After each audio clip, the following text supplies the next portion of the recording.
So, Atul,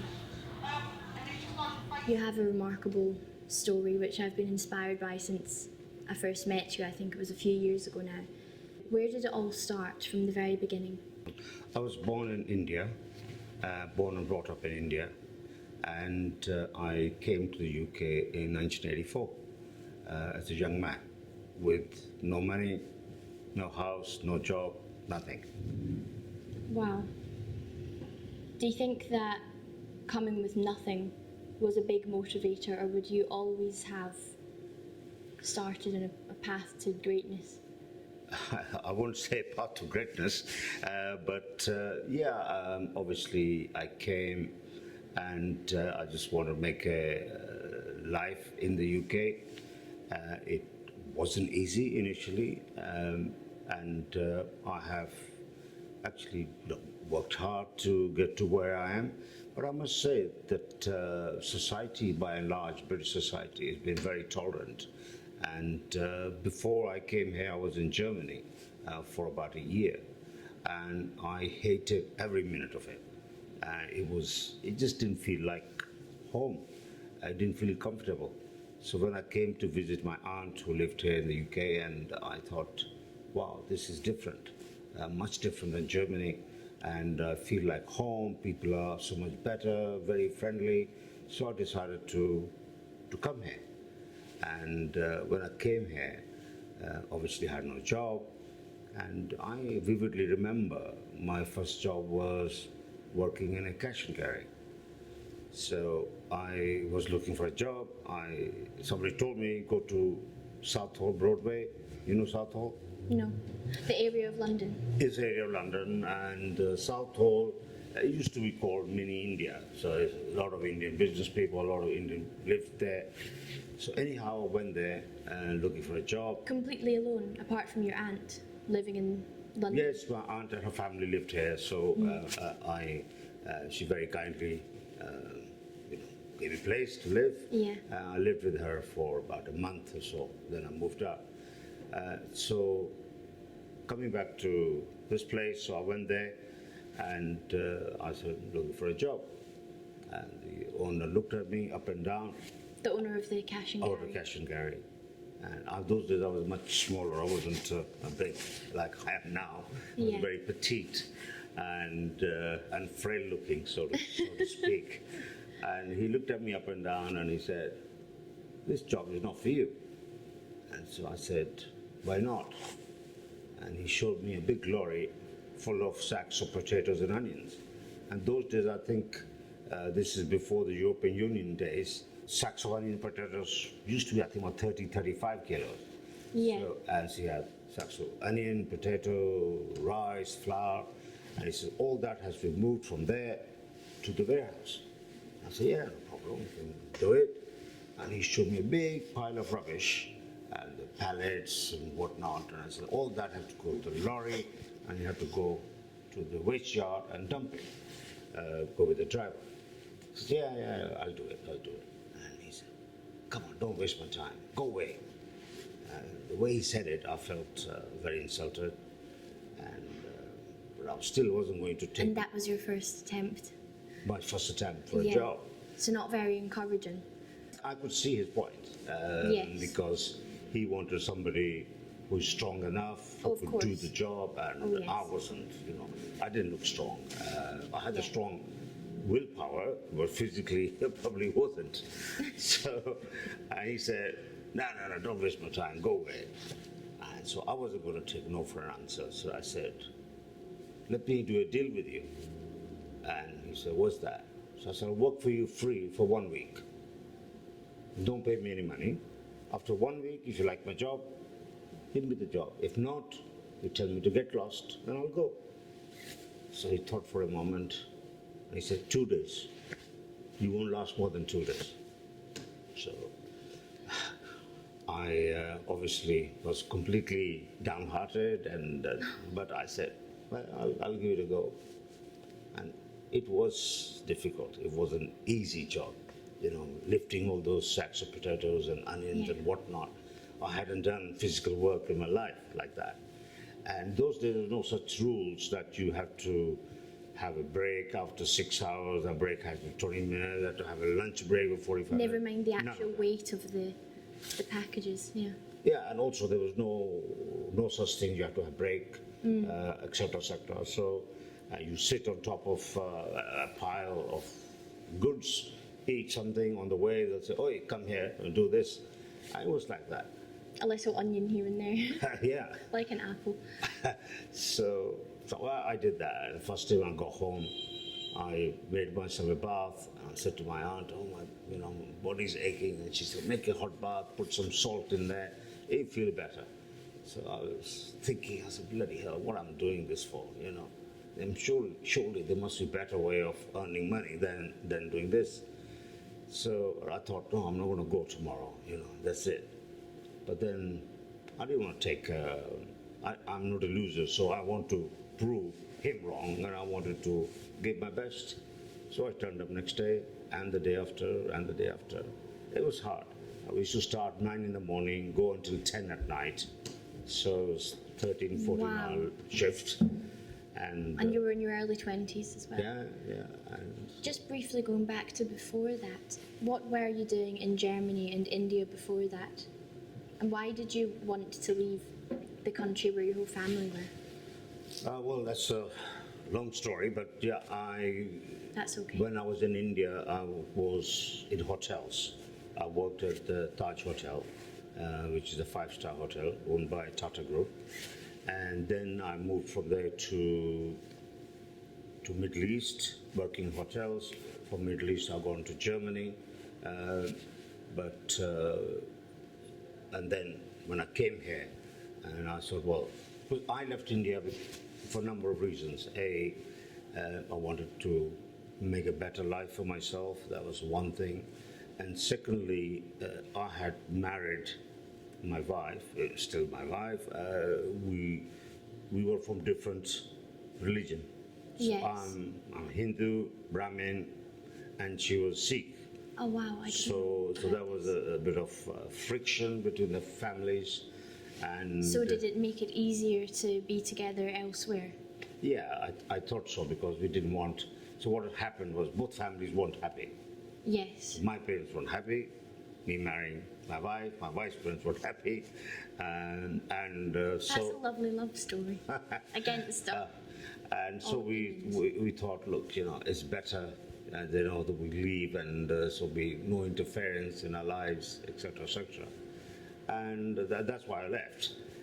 But obviously, and also wanted to make a life for myself. I can empathise. I wanted to move to London, so I had exactly the same feeling. Your journey is a lot shorter than A mine. lot shorter, yes, but still having a vision of it's going to be better there. I can imagine. Yeah. So I just say, the grass looks greener on the other side, but It you only, is often. yeah, but you only find out when you get there. So yeah, so I found to my that how it was, how hard it was. So coming back to this story, is that then fourth day he called me and said, "Look, I underestimated you, and you have surpassed all my expectations. So I'm going to give you a job. Not only going to give you a job, I'm going to pay you from day one." Now, getting money out of an Indian businessman in Southall, not easy, and I did that. And Wow. I worked there for a while, and as I said, we were working from 9 till 10 at night. And you know what my salary was? I guess £4 an hour. that's a lot of money. I would be earning £50 a day then. 13 hours. Oh, for yeah. work. I was earning £10 a day. £10 a day. Yes. So it was less than £1 an hour. Oh wow. But it didn't bother me. It didn't bother Yes. me at all. Actually, it was better than You sitting were at glad home. to be working, better than sitting at home. Absolutely, absolutely, It's better to move than stand still. absolutely. So I've been in the UK since 1984, and I have seen many ups and downs in my life, but not once I stood in a dole queue. Because for me, I think that facility is for the people who needs it most, not for people who got 2 hands, 2 feet, who are able-bodied. And I always believed if God has given you everything, leave those facilities for the people who are less fortunate than you are, and you shouldn't go to try, whether they have to sweep the streets, or clean toilets, or do whatever. But you know, there are jobs available. Only thing is you need to have the willingness to do it and find the job. So I have never been in a dole queue, something I'm very proud of. This is something very good for the people who needs it most. And I think the people who are in a better position, in a position where they can do the job, they should leave those facilities for the less able or the people who have disabilities, the people who are coming out to hard times for no fault of theirs. It should be for them.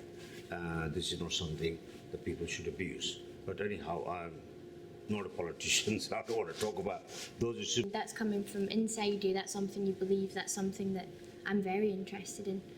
Yeah, I mean, I believe in that. It's good that we need to help the people who need the most, but there are some people who don't need that help. You know, like God has given me, I'm fully able-bodied, I can do it, and it's just a matter of finding the job.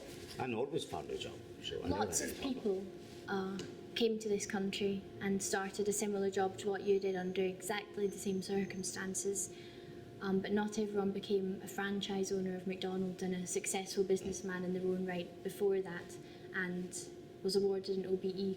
So what do you think, what traits have made you different, or what happened in your childhood, or what is it about you? I don't want to take the credit for everything. There are many people who came to this country before me and after me who have worked very hard. And some have been very successful, more successful than me. Some have not been. I think I give credit to him with a capital H for choosing me to be successful. A lot of people work hard, they do things, but yet there's something missing. In my case, a lot of things happened, and maybe I'm in the right place at the right time, but that's just not a coincidence. It just happens. I think there's some power up there who makes it happen. And I think I have a blessing of my parents as well. Did you have a good upbringing? We had an excellent upbringing. It was tough though. My father was a coal miner. My mum was a teacher. We were just a hand-to-mouth family. We had three brothers, and I remember when we all three of us studying, especially myself and my elder brother, we were in the uni. My parents had to miss meals on days to pay our fees or economize on the kind of food they eat. So rather than eating better rice, they'll eat cheaper rice. So they have really made serious sacrifices for our education, and something is not lost on me. You have a lot of resilience, I'd say, and the glass is always half full, which helps because you don't get stuck in pits of misery when something goes wrong. You're able to quickly flip it around. What do you think makes you like that? I think I've seen a lot worse than what have been thrown at me. So I'm always mentally prepared and always believe, hope for the best, but think of the worst. So I prepare for the worst, but always hope for the best. So yes, as you said, I look at the glass half full, but at the same time, I know and I calculate within my mind what could be the worst case scenario. So look at the worst case scenario, prepare for it mentally so that it doesn't come as a shock. But I always hope for better things. And you know what? Better things have happened all the time, not once, not twice. And throughout my career, I've seen better things have happened. Do you think consistency has a big role to play in it? Have there ever been times in your career when you've been working at something a long time and you don't see progress? And so consistency has been key when others maybe would have given up? Consistency is definitely is the key in any field. If you're a player or as a footballer, you're only as good as the last match you have played. And if you play few matches not so well, then certainly the coach will be asking you questions, what's going on? Similarly, if you're in education, you're only as good as your last semester, what you've done, and how you grow. So similarly in life, you have to be consistent and consistently do well and keep working at it. Yeah, and so throughout my life, I have been consistent. I like to think I've been consistent, and I have grown, but also I am very, very restless. I want to achieve things very, very quickly.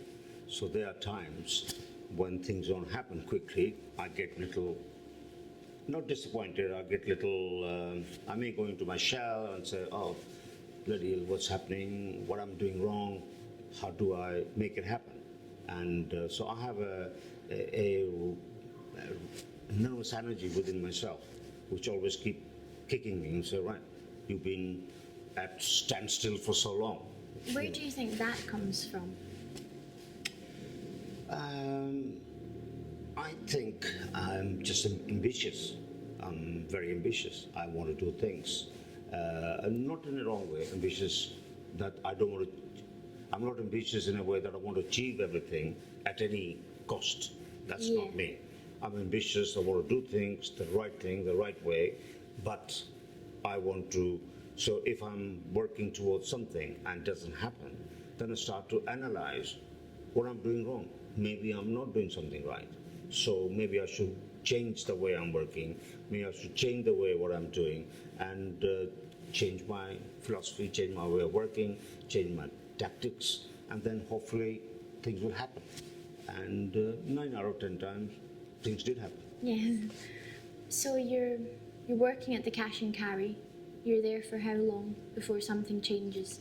It wasn't very long. I started in April 1984. By Oh, you June. did get stuck in very quickly. Yeah. I remember I came on 11th of April, 84.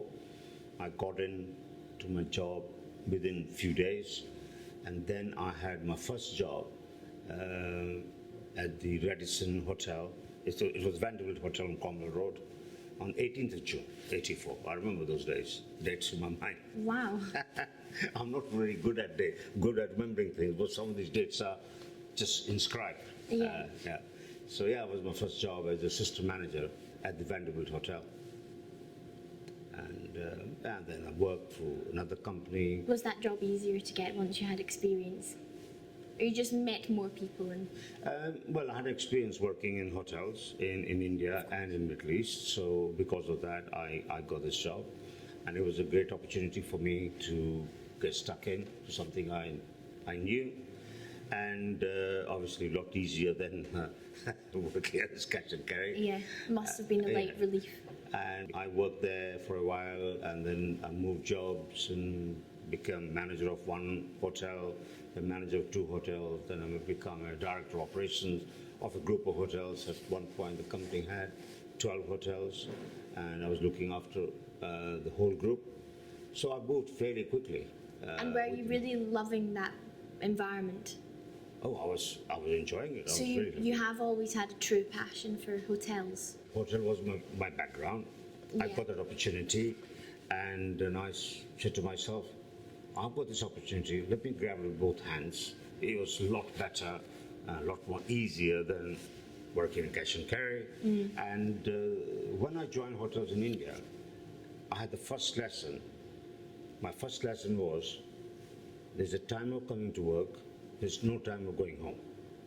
So I follow that. So I will be there to my work on time, in fact, 10, 15 minutes earlier, but I never looked at my watch. I never said, oh, it's 3 o'clock and it's time for me to go. I'll just carry on doing things that I had to do. And as a result, my bosses recognized my work, and I was suitably rewarded, very well rewarded, to be honest.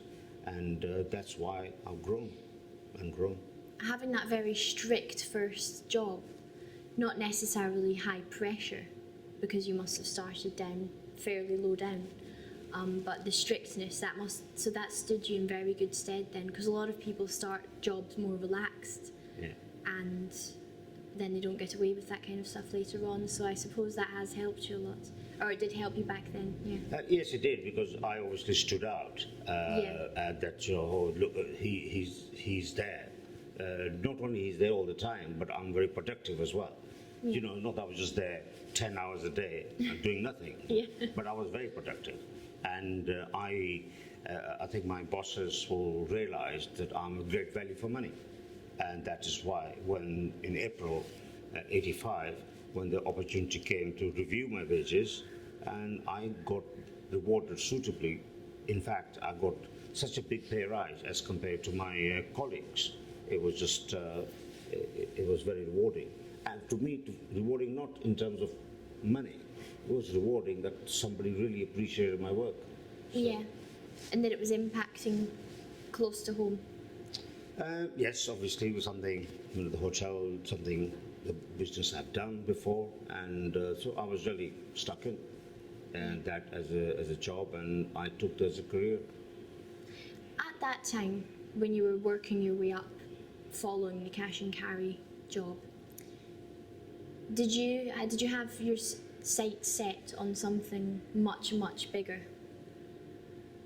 Did you think, I'm going to make loads of money? Did you ever write down when you were younger, think about what you were going to be and do in a specific way or even a vague way? To be honest, no. Wow. So when I was young, I was very ambitious. My parents always talked about role models. These are the role models, and always believed in a role model. Look up to somebody, and those role models were not necessarily business people. You know, we didn't have in those younger days. We did not have role models like Bill Gates. So my role models were when I was young, very young. My role model was a revolutionary, Bhagat Singh, who was a freedom fighter against the British rule. And then as I grew older and older, my role model changed. Not changed. Then I started to appreciate what Mahatma Gandhi did, because he achieved. He had the same goal, but he got a different way. While Bhagat Singh used violence, used the gun to get freedom for India, Mahatma Gandhi used non-violence means. So I didn't appreciate it when I was a lot younger. When I was older, I started to appreciate that. So my role models were that kind of people, not the billionaires or The entrepreneurs or... nothing, because we didn't have it in India those days. So did it feel like it was all just kind of happening as you worked your way up to... Did you eventually set up a business at that point, when you were in that sphere of work? Not at that time, but as I said, I was working long hours. So much I worked Saturday, Sunday, so much so I didn't see my kids grow up. And I think around 94, 95, I said to myself, look, you know, I've been working very hard and I've been suitably rewarded, but it's a time to do something for myself. So then I started thinking about it. Initially, I had a number of small retail shops, and then I think 96. So you started with one shop? One shop, then two shops, then three shops. And then I bought my own hotel in Paddington in 96, I think, 95, 96. And and then I left my job. And so obviously I had a shop, I had a hotel, but still it wasn't keeping me busy. I'm still used to working so many hours, and it was still a much smaller business. So I said, what do I do? I found another opportunity. So you wanted to fill that, yeah. A lot of people would be, great, I'm working less and I'm making just as much money. But you wanted to, you do have, for want of a better word, but you said nervous energy. Yeah. A constant ticking. Yeah, I want to do something else. Yeah. So then I bought a franchise of a company called Swisher, which is an American company. I did that, and I ran that. So at one time I was running 3-4 businesses, very successful. And in 2000, What were those businesses? well, one was the hotel, retail shops, retail, hotel. Then I had a swisher as a So that's three in total. business, and then also have a kitchen and bathroom refurbishment business as well on top. So I was, although I had no idea how to, now if you give me a nail and a hammer, I will bend the nail, break my thumb, and damage the wall. I'm so bad in doing any building work. That's very inspiring. Yes. You can do anything, even if you can't do it. No, but I had a business, fixing bathrooms and kitchens, and so I had all these businesses, and I think 2001 I come across McDonald's, and that just Literally, for the very first time, had your first. No. Big Mac. I mean, no, not really. But obviously, my kids were young. They would go, and I would really very intrigued that my kids will go past a number of similar kind of food, similar kind of restaurants. When you see McDonald's, my son was very young, so he wants to go there, even when he couldn't even speak. So I thought there is a power in the brand. There's The golden arches. Yeah, the golden arches has some sort of power. And doing my business with Swisher, I used to service a number of McDonald's. And every Wednesday, I used to go and meet my customers. So invariably, I will meet a number of McDonald's managers or area managers to see how my staff are doing, are they providing good service or not. And as I would go and visit, I realized the McDonald's were a lot better than the competitors. So as I was going around meeting my customers, I realized I became more and more impressed with McDonald's because I get the opportunity to go to the back of house areas, to meet the team members, to see. And so I did some research, and I thought I'm going to apply for McDonald's as a franchisee.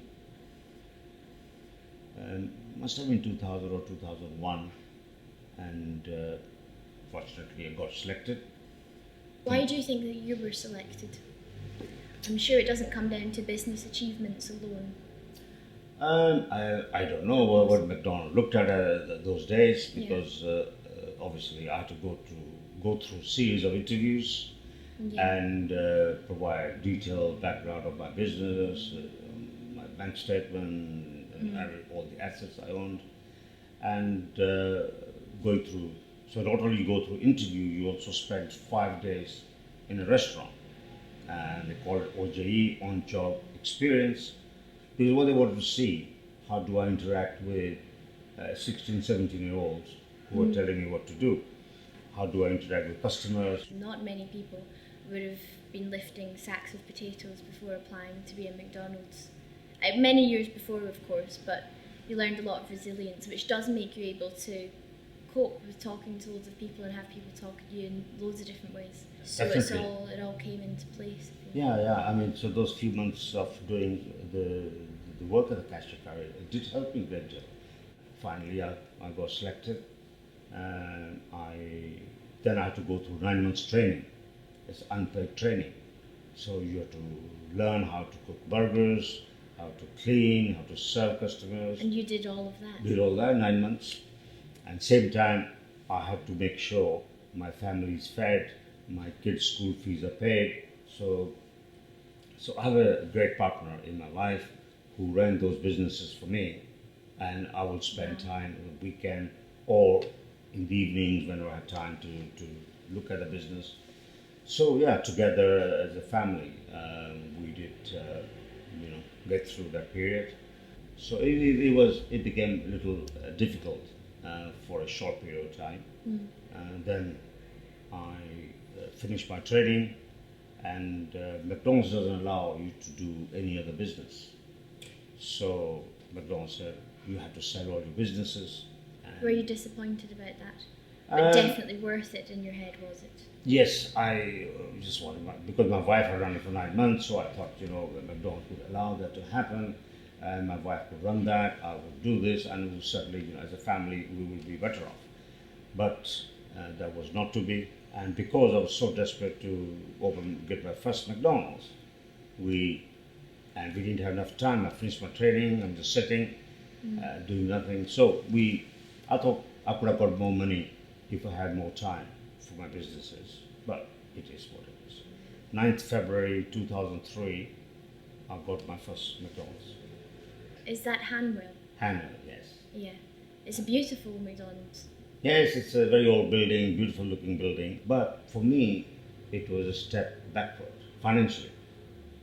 My business was doing a lot better at the time, and going to McDonald's, only one restaurant. The first year or couple of years was pretty tough. You've mentioned the capital H a couple of times. Has that been having that guidance? Does that help you does it help you to keep your cool, knowing that it's all out of your hands? I got stuck in and make sure I do what I do best. Work hard, look after my customers, look after my employees, and I believe in Lord Krishna. So in Gita, Bhagavad Gita, Gita is one of the holy books, and Lord Krishna says, do your karma, do what you think you have to do, carry on doing without hoping or waiting, looking back for the fruits of your labor. They will come through in due course. If you work one day, if you stop doing it just for that. Yeah, and some people get very impatient. So don't get impatient. Keep doing your karma.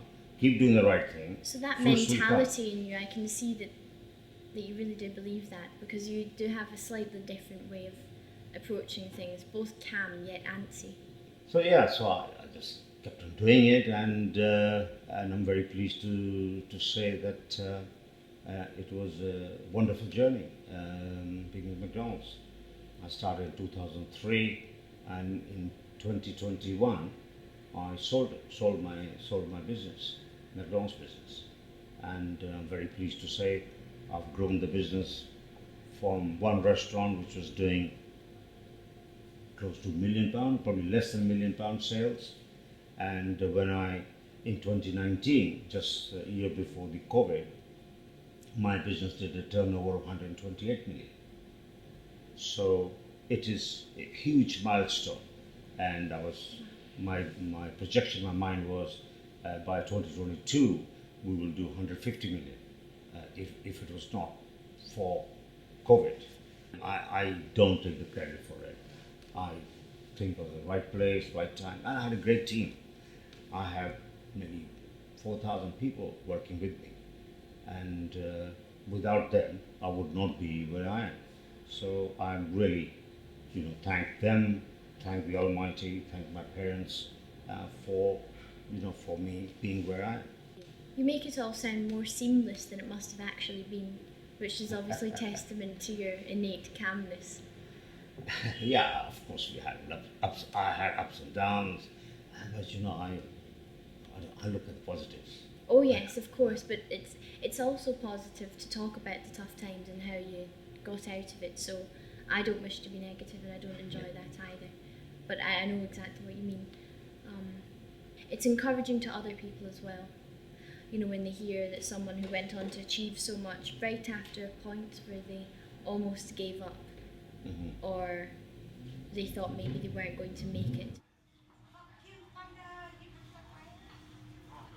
So you seem to have done this in a non-ruthless way. You've been very amicable throughout. It doesn't sound like you've angered many people throughout this journey. I have, to be honest. Ruthless, I don't know.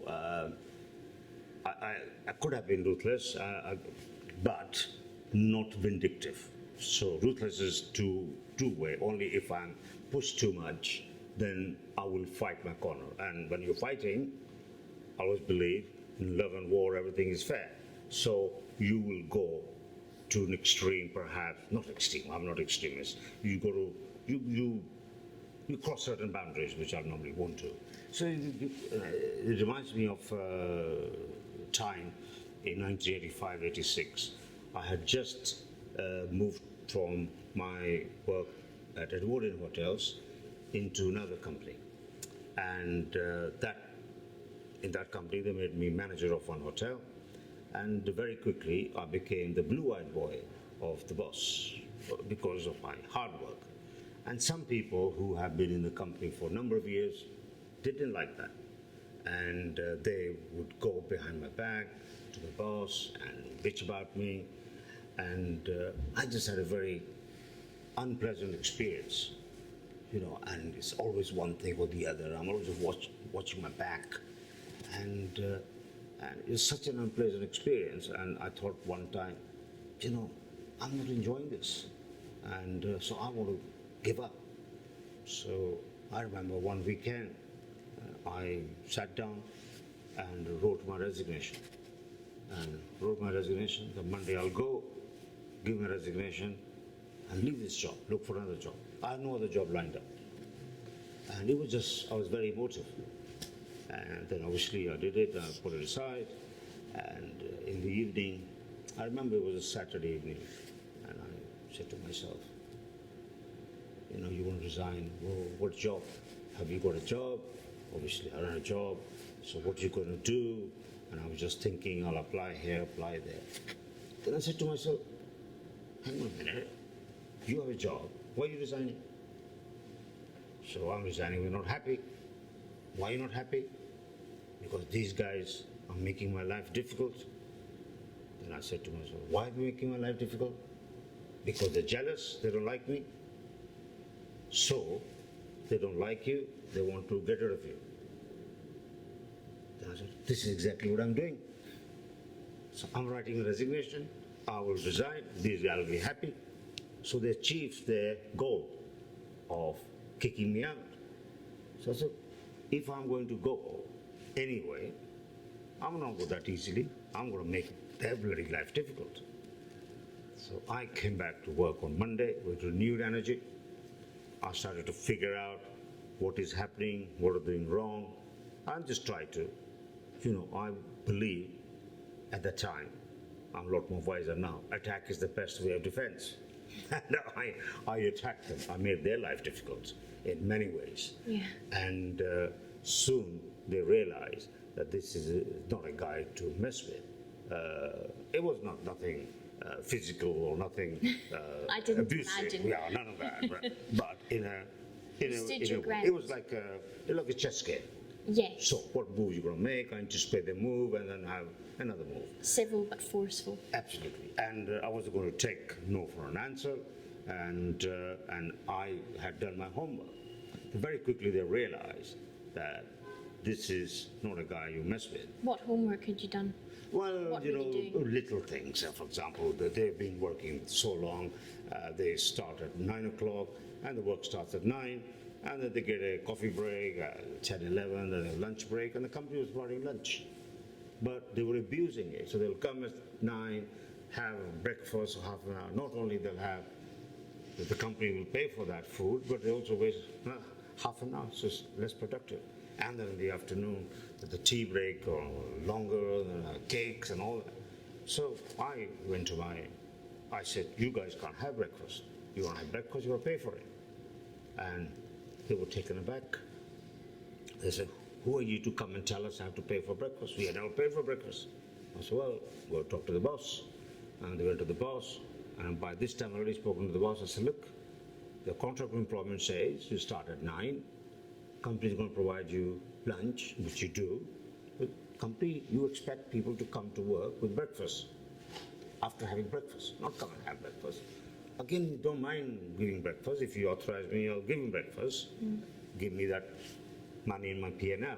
But do you realize that the breakfast starts at 9, 10 past 9, goes until quarter to 10?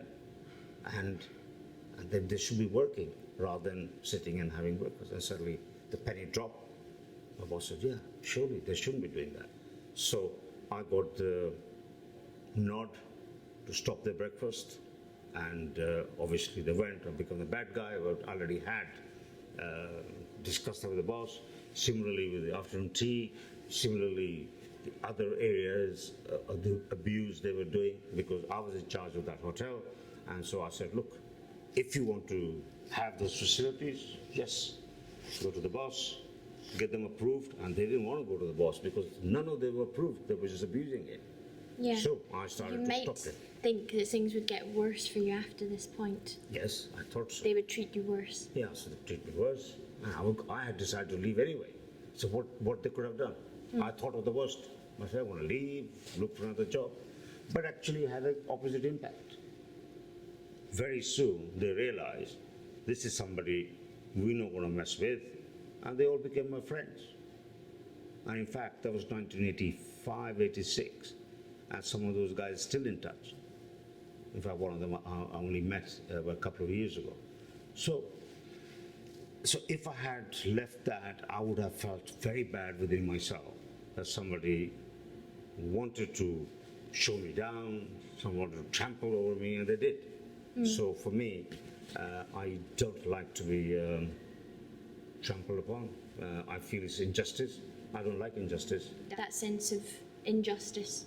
A lot of people would turn a blind eye. Why do you think that you hate injustice so much? I can't explain it. So if I'm in a tube and somebody's harassing another person or a female member of public, even though I do not know them, and normally people say don't go and intervene because it could be danger to yourself. But at that time, I won't think about myself. I will just go and intervene, not fight it, but say, look, what's going on?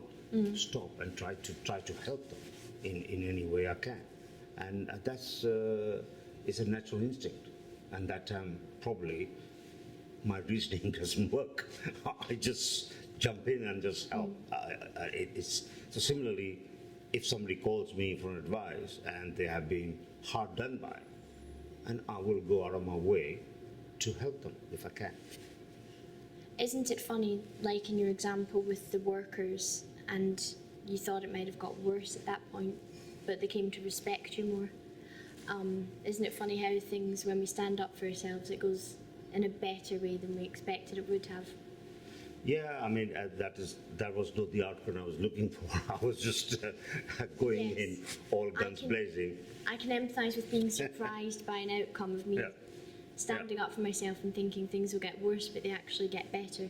It's an inspiring anecdote Yeah, I agree. to live by. Yeah. Yeah, it doesn't harm anyone really to stand up for yourself, but it harms yourself if you don't. Yes, absolutely.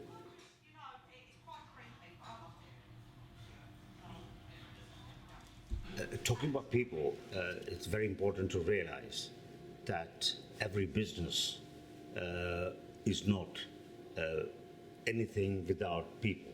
So whether it's the customers or employees or the communities. So you may say McDonald's is a burger business, but I never believed that. I always said to my team that McDonald's is not a burger business, McDonald's is a people business. Because in McDonald's, we serve lots of customers. For example, in 2018-19, I served 28 million customers in my business, employing nearly 4,000 employees. So if you take the people element out of it, you haven't got a business. So very early on in my life, I realized that employees are very important. So I follow the same principle in McDonald's business, that of course, you don't have a business without customers. Customers are very important. Equally, you don't have a successful business without dedicated employees, whom I call my internal customers. And I made it my job to make sure I look after them. So one of the examples of that was a few years down the line, and I thought to myself, I said, how do I tell my people, my internal customers, how I value them? So I had a brainstorming session, alone again. So I come up with a my people promise. So I said, my people promise, my photo there. And I said, in return of you working with me, I promise to do A, B, C, D, and E. And at the bottom I said, if we don't do that for you, in first instance, go to your manager. If you're not satisfied, go to your area manager, or at any point, you're not satisfied, come to me. have my email address, my telephone number. When I shared this with my team, my top management, they didn't approve of this. They said, Atul, it's a bloody mistake. At that time we had 1,000, 1,500 employees. I said, you're going to put this in a crew room where all the employees see it, they take your number, your email address, now they'll be calling you, they'll be sending you emails every day.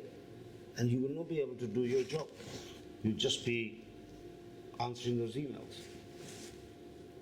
I remember saying to them, I said, you know what?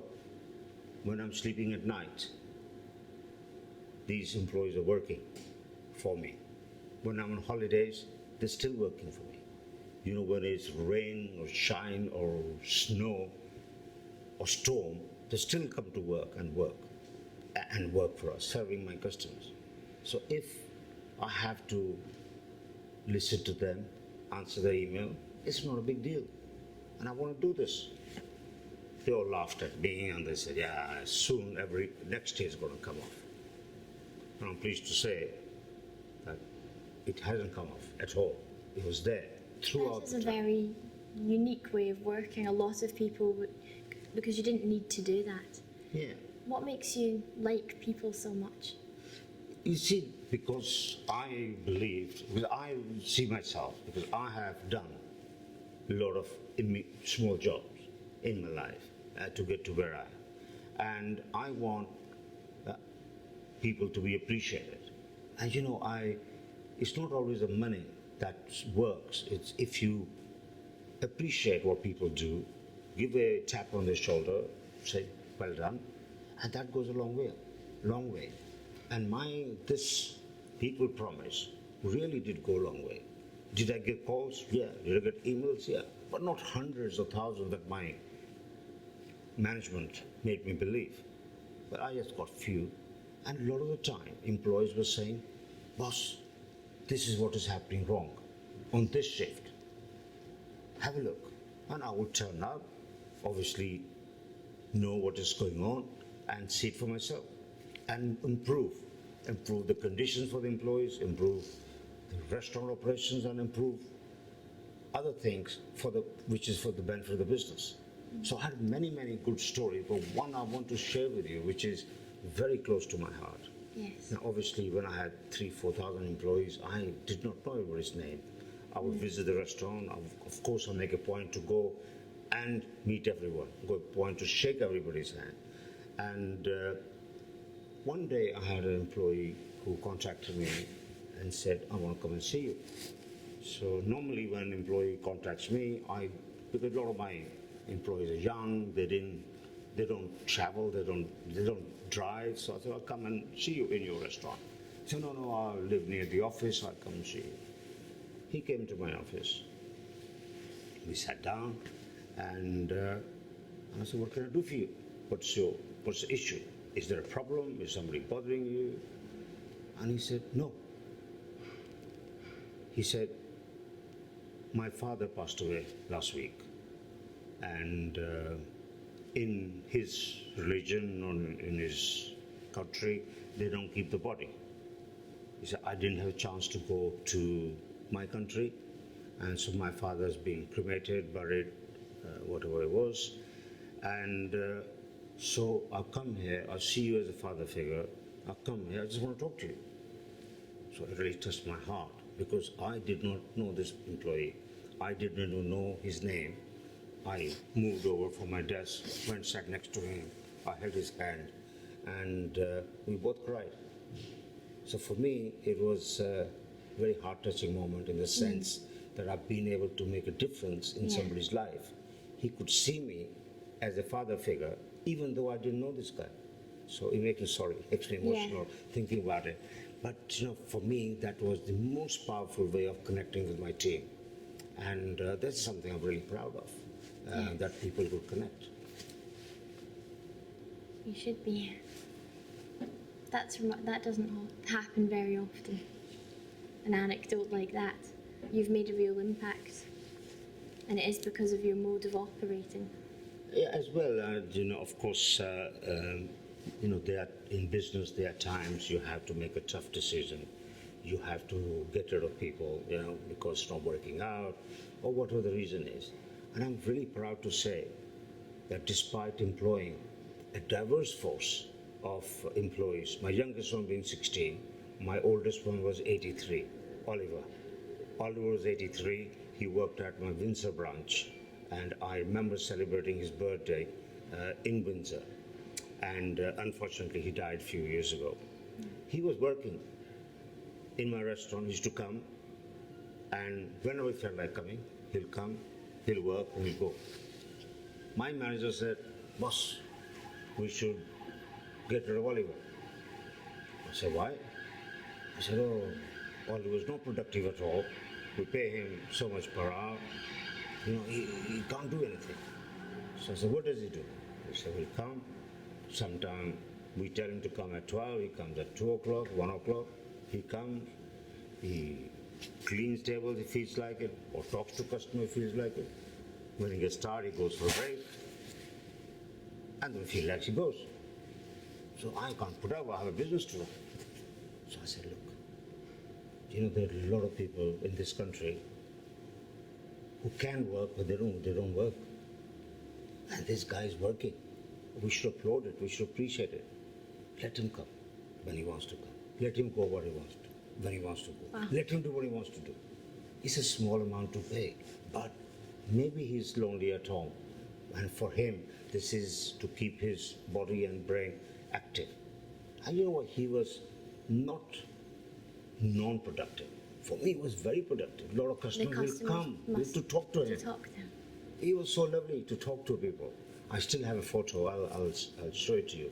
I have a photo with Oliver when I celebrate his birthday. So coming back to what I was saying, I have a diverse force of workers from 16 to 83, and a lot of them from various different countries. So when we were allowed to do, now we're not allowed to check people's nationality or origin. When we were allowed to do that, and once we did it, and I had employees from 50 different countries, 55 to be exact. So despite having this diverse force, I'm very proud to say, in 20 years in McDonald's, not a single employee of mine has taken me to tribunal. Not many businesses can say that. Not many businesses of my size, the business of my size, can And actually say. with such a brand where it's regarded as more normal to take someone to tribunal. Absolutely. Yeah. Yes, if you say, "Oh, we probably were soft on people." No, we were not soft on people. I demanded high standards from my employees, because rightly so, because we are in a very competitive environment. But I always believe that even if you want to make a hard decision, getting rid of somebody, throw some compassion in it. Think about his or her circumstances, how they will impact. So if you want to get rid of them, make it easier for them.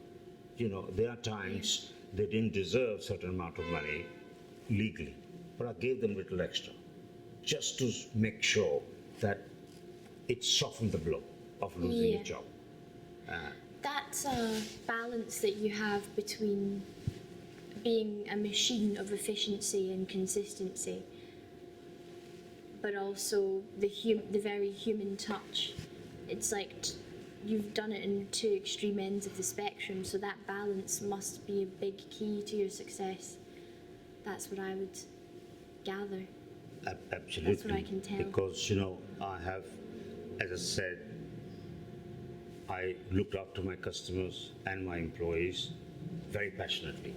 But there's another group I looked after very passionately, or I wanted to look after very passionately. It's my community, where my restaurants were. So I always believed where all my customers come from, where my restaurants are, mostly from that community, where my employees come from, same communities. So therefore, it is my job to give something back to those communities.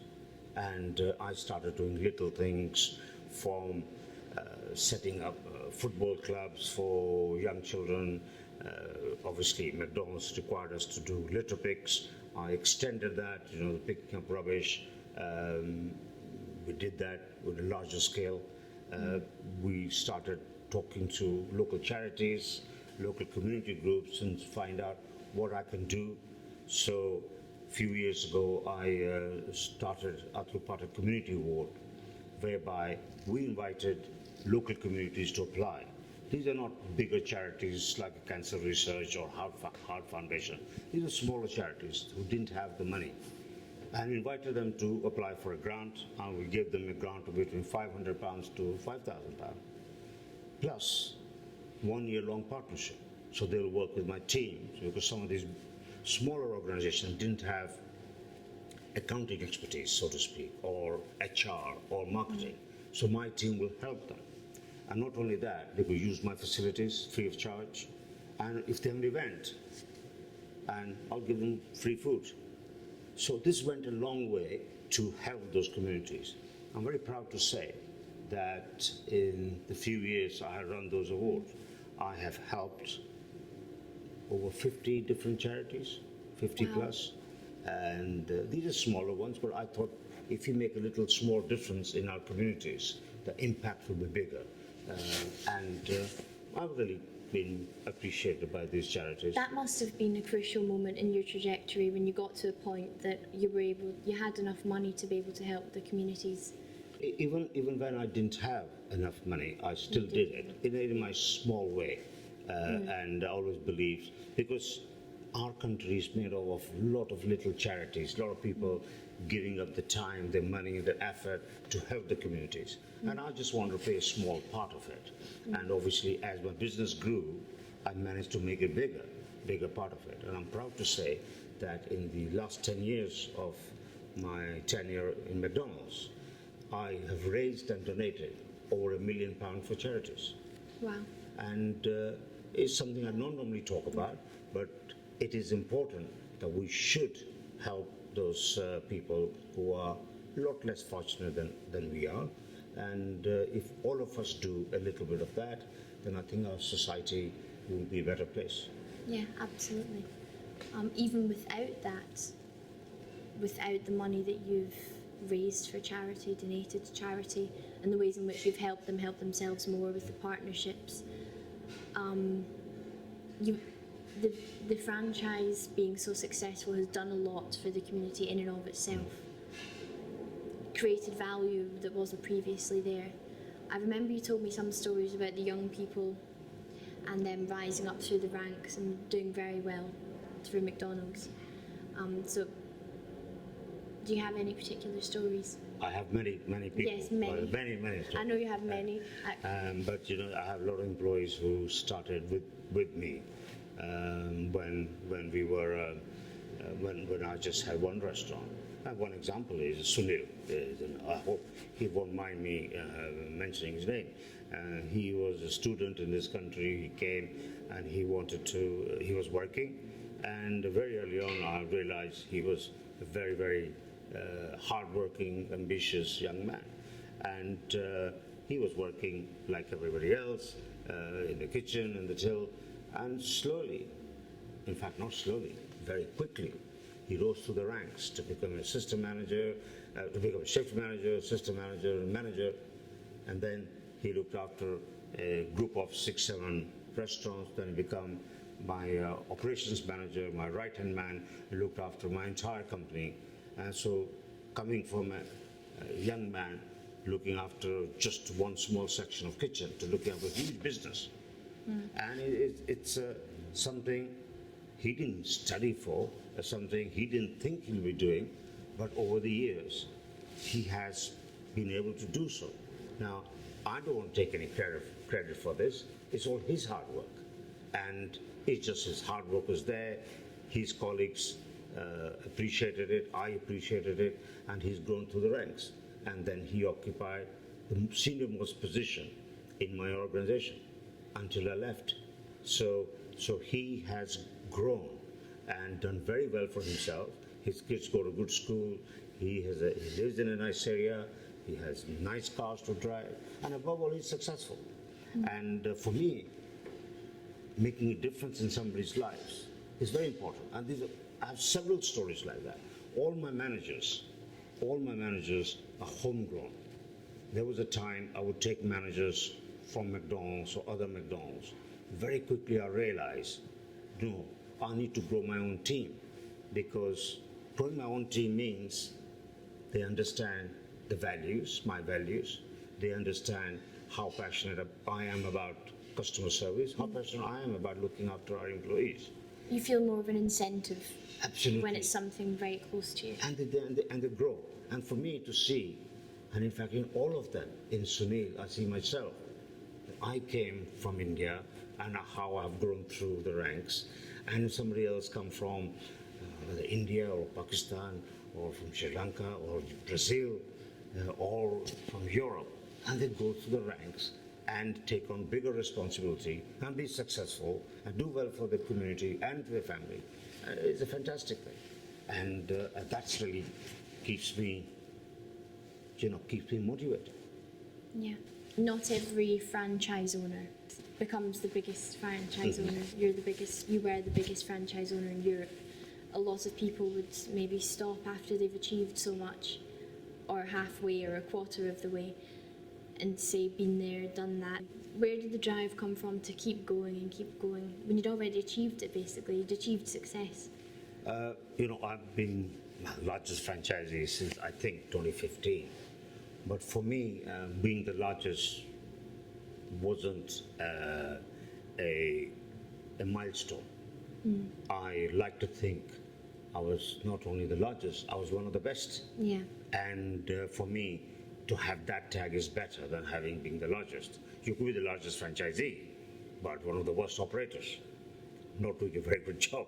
But obviously in McDonald's, you don't become the largest by becoming the bad franchisee. So you got to be good at it. So I like to think I was one of the best in the country to achieve that status. But I also believe when you become the largest franchisee or whichever field you become successful, it comes with more responsibilities. Because you cannot just say, oh, I'm the largest, I behave in an irresponsible manner. I think more responsibility comes. And the responsibility in the way that obviously in a franchise world, franchisees get together, they talk about the business, they talk about the economic circumstances and everything else. And that is where a lot of new franchisees will look up to you. And that's the time you have to have a balanced view and not say something irresponsible. If you do that, basically you're not doing service to your fellow franchisees, to the community, as well as to the brand. So I took that responsibility very seriously. And I like to think my colleagues, my fellow franchisees respected me, and like I respected them. So, and obviously that was one chapter, it's gone. We decided to sell and move away. Now it's time to do something else. Yeah. At what cost has all of this come at? Has there been any cost in your mind? Cost. There's always a cost. I don't mean financial. I mean from an economic perspective, mentally or... Yes. If a lot of people ask me, do you miss McDonald's? Before I say yes, in short answer, even before that, I always say I miss my team more. I miss my employees more. Because they were my life. They were my family. Yeah, bubble, a big community yes, to be in. big community.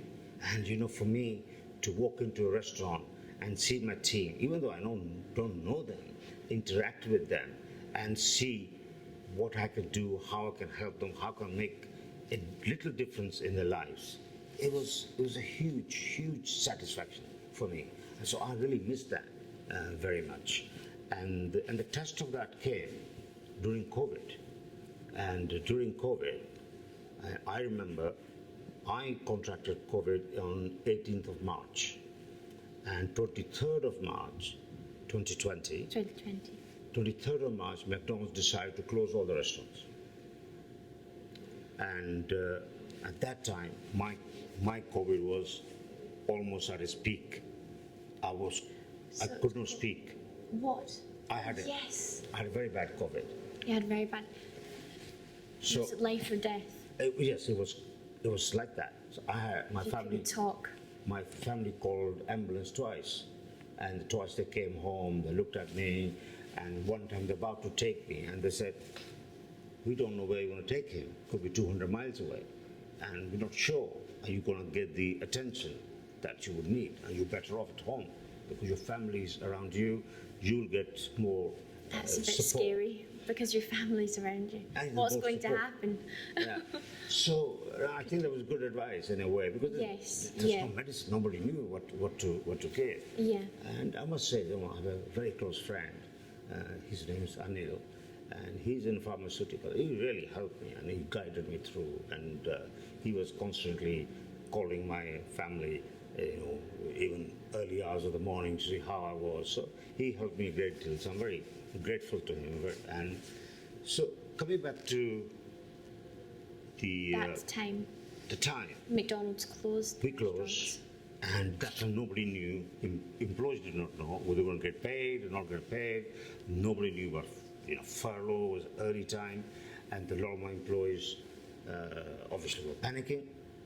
They all have mortgages and things to do, and they were all calling me, and I could barely speak without coughing, and I couldn't call anybody to my home. So my head of HR, she was speaking to me, what do we do, how do we do it? So I had to pass it to them to make some decisions. At the same time, some of my high-ranking management team, they were worried because the maximum under furlough you could was 2,500 before tax. So by the time you deduct tax, it was 2,000 pounds. And they were on higher wages. Obviously, higher wages means they have a higher mortgage, higher outgoings, and they were worried. What's going to happen? How am I going to pay my children's school fees? How am I going to pay mortgage? And obviously, who do they turn to? Me. Yeah, and you're. And at that time, I myself, in a bit of a, I would say, I was stressed out myself in the Yes. sense, Never mind because you're ill, but no matter well, my business was turning over, we were yeah. budgeted 250 million turnover, which is a huge turnover. And we were losing all that turnover. All of a sudden, the taps are turned off. And still have to pay the I staff. still have to pay staff. Fine, the government is helping. But some of the staff saying, boss, how am I going to live? And they have their own fears, they have their own challenges. And then I had to obviously talk to them and say, look, don't worry, I'm here. Well, I did not know myself if I would survive or not. Yeah. And I had to say, look, don't worry, I'm here. If you need money, I'll give it to you. So a few conversations I had, I said, don't worry about it. I'll give you the money. We'll sort it out later on. And that was a challenging time, very challenging time. Isn't it strange that, would you say that's probably the most challenging time in the whole 20 years of McDonald's? Or were there much more challenging times? There were other challenges, but this was Bigger. emotionally, it was emotionally, And more unexpected, there'd be no preparation. Oh, it There was was emotionally. it was worse. emotionally very challenging. Isn't that strange that one of the toughest times emotionally was towards the end? Because normally we associate it with being earlier on in a. Well, Yes. I do anyway. Yeah, for and me, it's I funny was- that it was just before the end that was one of the Yeah. most. Yeah, and that really took me the time to take stock of everything, what's going on, and decide what I want to do with McDonald's.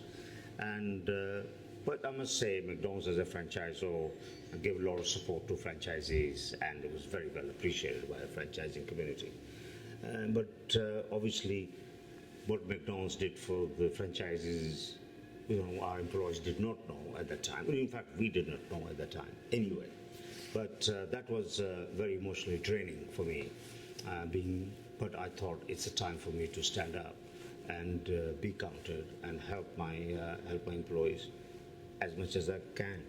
And it was a tough time. Yeah.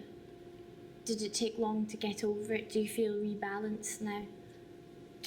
Well, there were other tough times coming after that. Other tough times after that, but Which you can't really speak about. I can't speak about that. But it was tough. But I had to, I had to get all my fighting instinct to come out and support me. So, as I said, I'm a fighter.